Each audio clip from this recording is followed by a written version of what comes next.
Aktris Sandra Dewi kini terancam menyusul suami Harvey Muiz sebagai tersangka kasus dugaan korupsi di PT Timah Tbk.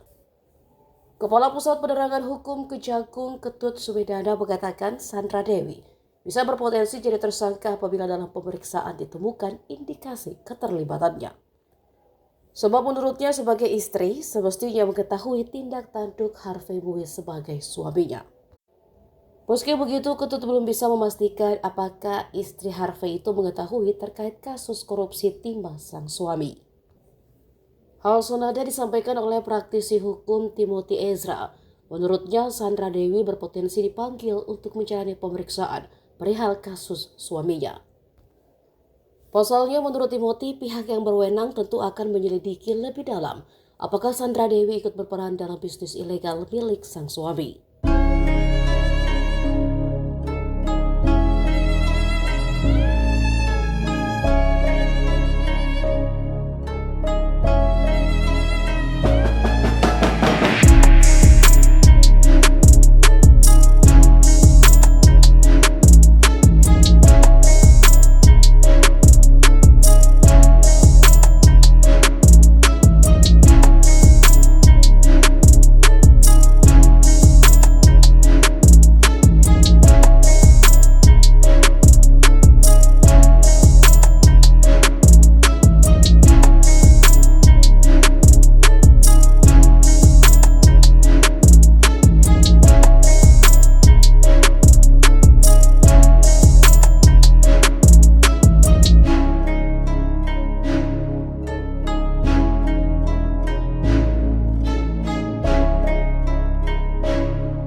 Download Tribun X sekarang, menghadirkan lokal menjadi Indonesia.